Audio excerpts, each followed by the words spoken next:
Good evening, everybody. It's that crazy cowboy guy with really bad literacy skills.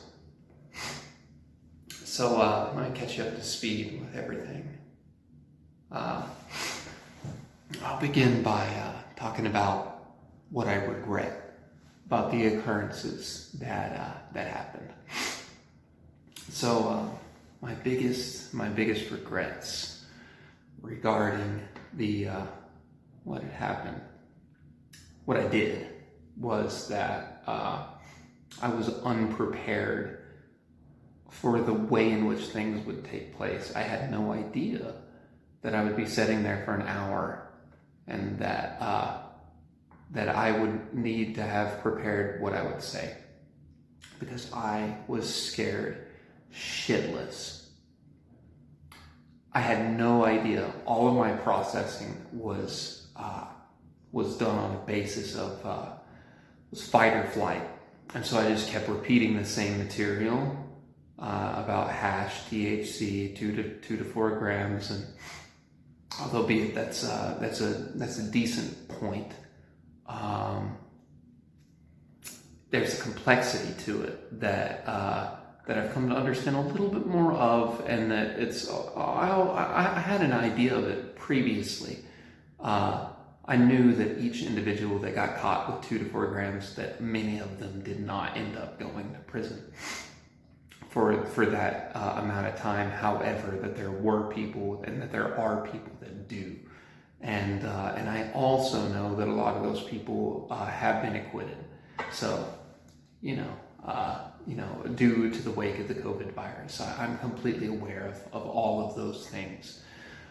Perhaps a better way to have categorized my point would have been to have said that although we are making revisions currently to get nonviolent drug offenders out of prison in the wake of the COVID virus, perhaps the better way to have explained that would have been, had they not been there in the first place, they wouldn't have been exposed to such a possibility that could potentially have resulted in a quote-unquote death penalty. That would have been the better way to say it. Yes, we've made provisions, we've made steps in the right direction, and hopefully I have extended that effort. But yes, we've made steps in the right direction. But the correct way to understand these occurrences is those people never should have been placed in harm's way in the beginning. So yes, you can go ahead and applaud yourself at those efforts, but don't do it too much. So yes, I would like to apologize for not being more literate in the wake of something, and for not having prepared a statement. But here's the deal: I thought I was going to get to the door, walk myself to it, and then I thought I was out of there. I thought, like, I didn't sleep the night before, and I thought this thing was going to be done in 3 minutes. I thought I had a very small window, and so I was completely unprepared. Had I known that I would have been given the floor, I would have had an entire speech written out. You understand? Like, I would have known exactly the direction that I wanted to go with all that. And so I apologize for not having foreseen such an event. Also, media preparation could have been done better. However, so here I am, the crazy cowboy guy that's out of his mind, that did all of these things, and I accept the title, unfortunately. But so I get it. I get the perception. Let's move on to what it was like in jail. What it was like there. Well, first I went to a padded cell, and the padded cell was interesting. There was a hole in the ground where you could pee. The nurse that kept interrogating me, she's like, "What drugs have you done? What?" I'm like, "I'm clean." I am clean. I doubt anybody believes that watched the video. They're like, that dude's a crackhead. But no, you piss test me, and I am completely I'm completely clean. So that being the case, so it began with a padded cell, and then from there, at the padded cell there was you gotta, like, let me frame this for anybody that's not quite understanding that somehow you just walked in on this video and you haven't seen the one previously. Is that I chained handcuffed myself to the front door of the state capitol building, holding 4 grams of hash THC, which is highly concentrated THC, which was roughly $60 worth from across the Colorado border. So $60, that's really the staple of what's worth paying attention there. Oh, by the way, something worth mentioning is the often $10,000 fine on top of the 2 to 10 year sentence. So here's the deal: is I went to jail, but my hearing is in like 2 months, so we don't know what's gonna happen at this point. So, but anyways, my stay in jail. We'll get to that point later. But so my stay in jail, it began with a padded room and a thing in the floor you could pee in, and I peed in it. Nurses came, and then the next place was like a holding cell. It reminded me a whole lot of college dorm. This holding cell type location that I went to. It was it was a lot like a dorm. And I stayed there, and they give you 2 sandwiches, an apple, and pretzels. I had to ask for toilet paper, which is cool, but yes, that was all right. And then I got moved to the jail, actually, which was a large place. From across from me was 420. Was at the room across from me. Didn't get to talk with people, which was unfortunate due to the whole COVID virus. Everybody's in containment at the time. Everybody's being isolated from one another. And then I got out of there pretty fast. I couldn't tell what time of day it was. Somebody told me that it was 5:30, and I was just like, I have no idea if it's in the afternoon or in the evening. They isolate individuals away from windows and from clocks. And what we know with experiments with mice is that if you do that to people, so this is what blows my mind. Like, I know we have courtyards and stuff. I don't know that place is not a courtyard. But what blows my mind is we know from experiments with mice is that if you mess up that internal clock by not giving them access to either clocks or outside stimulus, that it develops psychopathy, I believe is the correct word, in mice. And so it's exactly what it appears like currently from what I've experienced thus far, is what it appears like what we're doing in prison. The lights in the room don't turn off. And I can't suggest like how bad of an idea that is from a psychological perspective. It's not in the first location, but in the second location, unless I'm mistaken and I didn't find the light switch. The lights don't turn off. You can't turn off the lights whenever you go to sleep in the jail. I mean, we know from psychological research that bears like terrible results. And so like this shows like these prison systems like nobody cares. If they're getting away with that, if they're getting away with not having a light switch in the rooms, that's just like, I got that you gotta like observe the people in the room or whatever.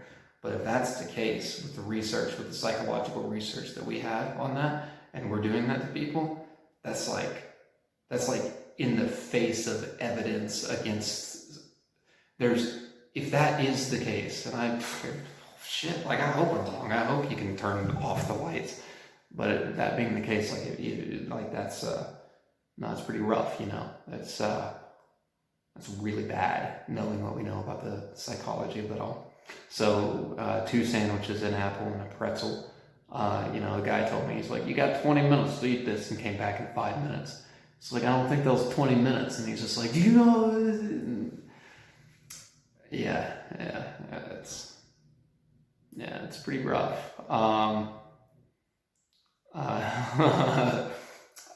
Reality doesn't always matter too much to some of these people.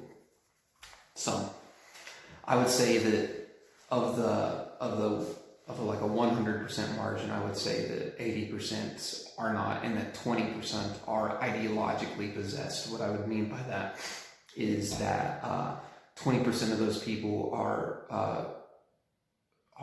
completely the means by which, like, you know, like they acted out certain behaviors. And so the behaviors that they acted out, just like what they do, because they did it, that's just the way that it is. And so I would say that 20% of the individuals working in that location are just completely gone. Is that you know, they do a thing, and because they do a thing, that because they do it, there's just no hope at them comprehending anything other than that being the case. Like, weed's legal, so therefore, like, no processing whatsoever being able to comprehend anything outside of that, because it's legal and that's what they do, you know. So I would say that 20% of those individuals are completely gone. Like, there's no, you know, they're acting out behaviors and they're just, you know, like, that's just. So, but I mean, with 80% of the people there, I would say, like, I can see a type of a chance of, you know, comprehension there. Whereas 20% are just like, nope, no chance in hell. So I mean, that's really optimistic, 80%, right? You know, so you're welcome. You know, it wasn't. It was. But yeah. Whenever I got arrested, the police officers, they. I mean, I had no idea that I would be given the floor to speak for an hour. Had I known, had I perceived that in any such case, but I didn't, and I was very scared. Again, like I already said, I know that revisions have been made and that steps have been taken and everything like that. But I can't stress enough. It's just like, well, don't brag too much, because everything before that, you know, like okay, you're doing the, like, you know, but whatever, you know. No, not whatever. What I'm saying is just like, okay, so we're taking the right steps now in the wake of the COVID riots to get people out of there. But if my premise is correct, that the entire war on, and that is what I am saying, is that the entire war on drugs from hear me out, because a lot of people do not understand what I'm saying and they shut off immediately when I say it.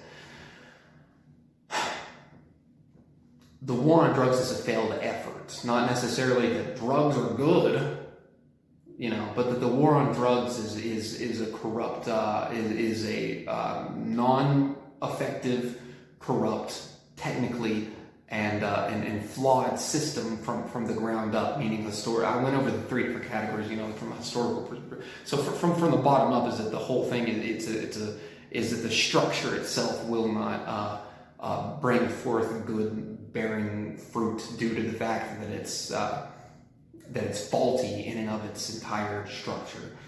That's my claim. I'm not saying that, well, I think that everybody should be able to smoke. I don't give a shit. Like, you know, like, I don't care, you know, like, do I think everybody should smoke? Why are you asking me that? Like, do I think everybody should be able to smoke pot if they want it?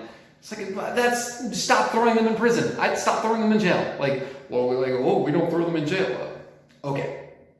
A lot's happening right now. So, again, provisions have been made for, like, we're getting better with not throwing people in jail necessarily for that, and for the hash THC stuff, but we have, and people do. And so what you're looking at with that, and follow me here on this, what you're looking at is police officers have the ability to charge, and judges have the ability to in the state of law, and so laws reflect moral structures and moral codes. Do you understand? Like, that reflects a state which is built on a religious basis, by the way, which I find entirely insulting. Sir, did you do a substance that I don't think you should have done? I'm gonna kick your ass and give you stupid sandwiches forever. Wow. Okay, Jesus. You know, like, again, I'm not saying that I don't see Jesus in police officers, like, you know, that there's not something going on there. Because, I mean, let me tell you, this was a neat experience in the sense that that those people, although I did not express myself the way that I would have preferred to have expressed myself, you know, and they watched, by the way, Save Roper, I don't know, okay, yeah, but yeah, you should go check that out. That's something I'm much more proud of than the actual Cowboy Roper thing going on. It was rough, fight or flight, baby. But yeah, no, a lot of those, a lot of the police officers want to stop arresting people for hash deeds because there's just no way that they know there's no way that they can continue to justify doing that, and they know that, and they don't want to keep doing that. And so I've had some interesting conversations and things, not really, but somewhat with the way that there's a lot of stuff kind of happening under the surface, I suppose, with what these officers kind of want to happen, and so they understand that that this is something that they don't want to keep because they can't. You know, they can't continue. There's no way that they could comprehend doing that. You know, like you take experiments that we've done with like monkeys and stuff, like, you know, with like grapes. Like, and like, you know, like unfairness is pretty comprehensively understood, and people reach a line to where they're like, they can't justify it anymore. And that's where a lot of these police officers are, is they can't comprehend a lot of what we've done and continue doing it. And so they don't want to keep doing it. And I think that's a place that a lot of people are at right now. And I think a lot of people need people to represent those ideas, and I think people are open to that, and so I'm excited to know and think about and consider the potential avenues that can occur from that, and so that's going to be an interesting avenue from this point forward. So I'm happy to talk with you now, because I'm sure everybody just knows me as a crackhead cowboy. It's difficult to get news stations to run anything on this story right now, because COVID virus is that's the main thing that's going on right now. And like I already said, like provisions are being made, and you know, like yeah. Perhaps I did not convey my point like how I would have preferred to, which would have been more along the lines of saying, not so much, we got to do something, because we are doing something. But what I'm saying is just like, well, yeah, but we were wrong all the time before then. So it's just like, yeah, I get that we're doing like the right thing right now, because it's like, because we're somewhat like, because we, look, man, like, look, of course we're getting people out of prison in the wake of the COVID virus for non-violent drug charges, because we know that's wrong. And the reason that we know that that's wrong is because we can comprehend that they probably shouldn't have been there in the first place. So we can see why getting them out makes so much sense, due to the fact that we're comprehending that they shouldn't have ever been there. So anyways, I apologize for not have conveyed my points in a manner by which I would have preferred to. However, like I said, I was scared shitless. So that's just about everything that I want to say. But I'll end on this.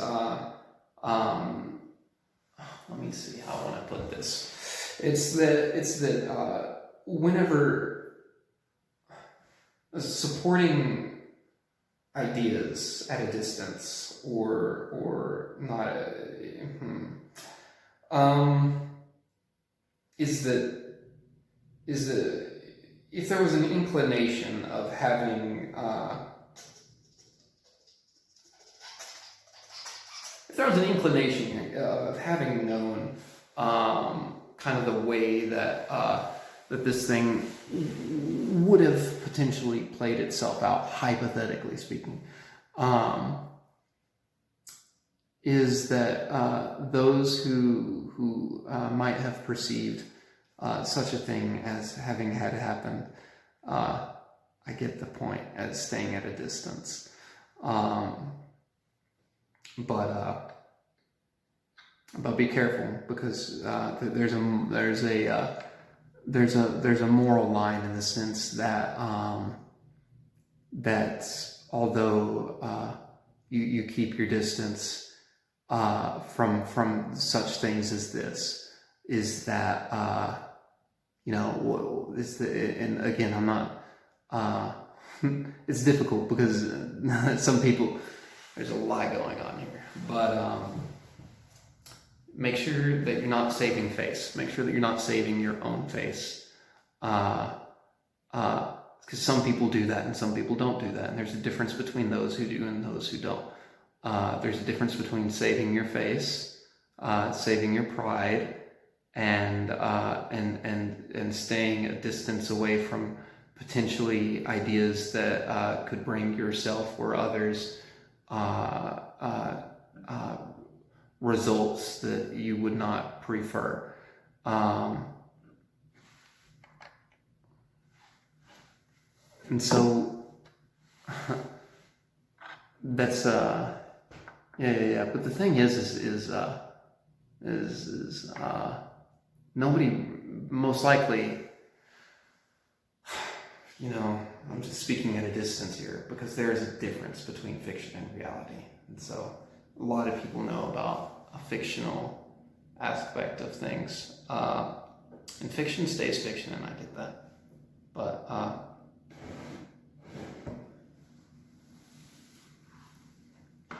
I get it. But right, there's a difference in saving face and doing what you think is best. So, but anyways, I guess, look, let me be very straightforward. What I'm saying is now since I'm the crazy crackhead cowboy guy, if we were friends before, you know what I'm saying? It's just like, no, like that. What I'm saying, in case there's any confusion as to what I'm saying, let me say it now in case I get asked about it later. If you were my friend before I was the crazy crackhead cowboy, and we talked, or if we were in good terms prior to being the crackhead cowboy, then we still should be now. So that's all that I'm saying. So again, there's a different, as nobody's committed. It's been a hell of a trip, let me tell you. But yeah. So I'm interested in what will happen from here.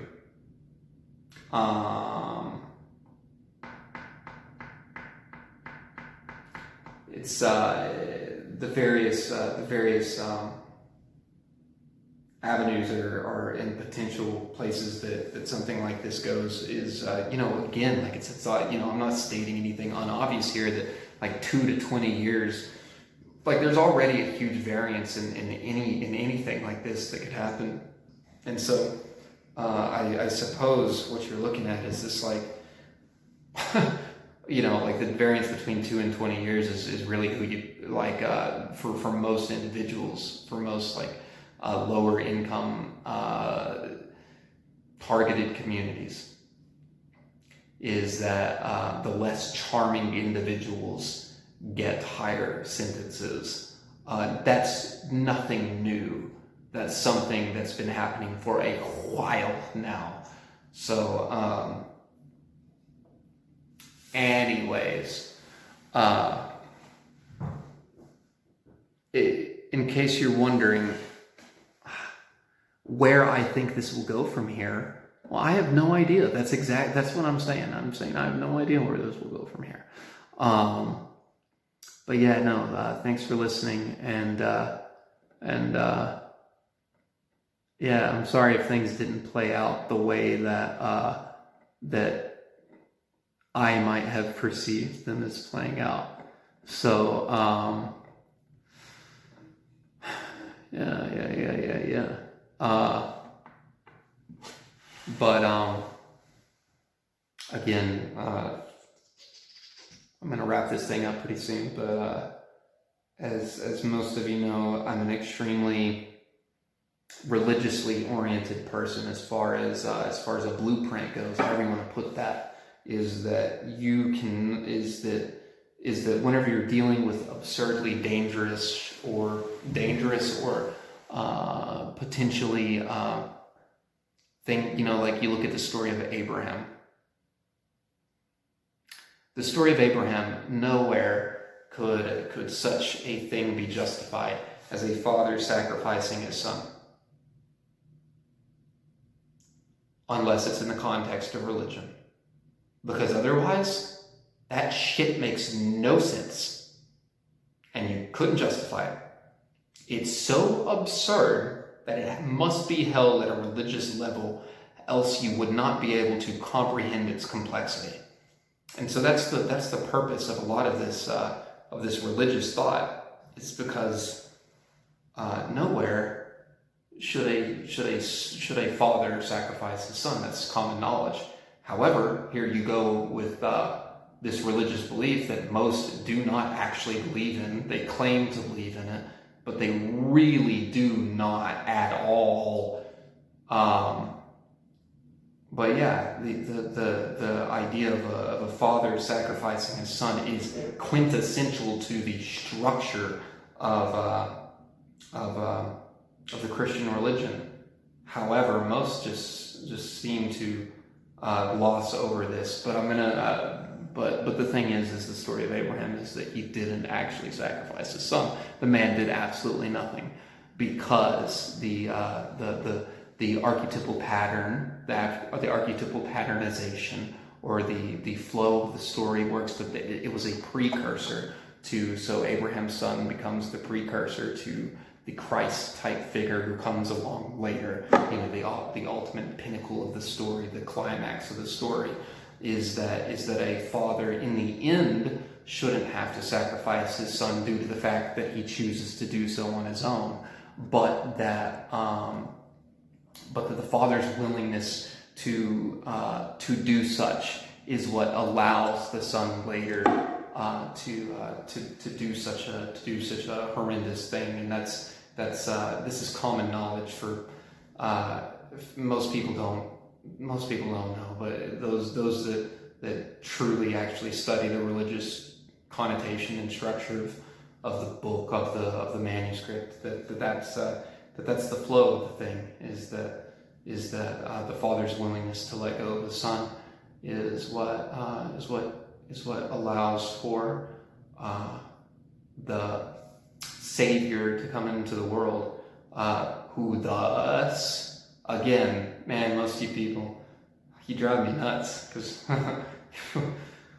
you're so okay. But yeah, no, the father's sacrifice is the precursor to the son that comes later, who gives himself willingly, and thus ask others to do the same, being as though Christ sacrifices himself and then tells others to pick up their cross, to bear the same burden that he had, to live the life, to do the same as the individual himself did, replicating the behaviors and reenacting the story, to be a advocate of such, Jesus, sure, I like Jesus. That's not the point. You find your cross and you pursue it. You don't let a fucking thing get in your way. That's the way the religious structure works.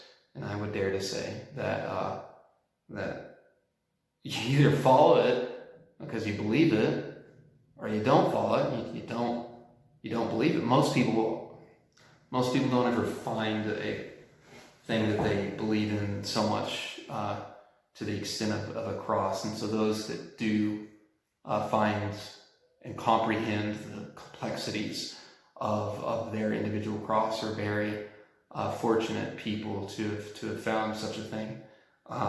Most people they see the light of God, or they're able to perceive the meaning of life by bearing children into the world and perceiving and allowing the Christhood of Christ to be brought from them and into their child, and stuff like that. But as far as a specific cross or a specific burden, I would say most people probably don't find that, and that those who do are both cursed as well as blessed at the same time.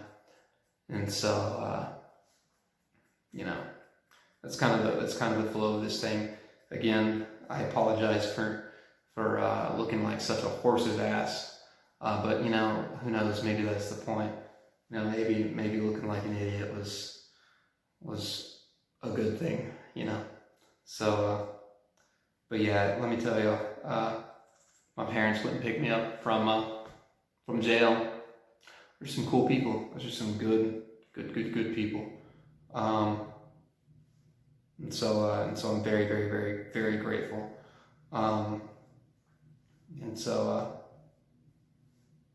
Yeah. Well, let me encourage you before I go, because you're the one that needs encouragement. I'm projecting. But look for your cross. Try to find it. It's and good luck.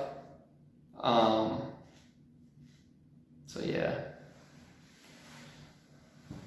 Again, don't know who you are. Don't know but there's somebody out there that's very much like me, that is stuck behind bars right now, and I hear you, and these injustices functioning at a systematic level, functioning at a level of attempts at I don't even feel right saying that. These systematic errors, however you want to put it, hopefully do not go unseen, as they often do. So just know that there's people like myself that I'm resonating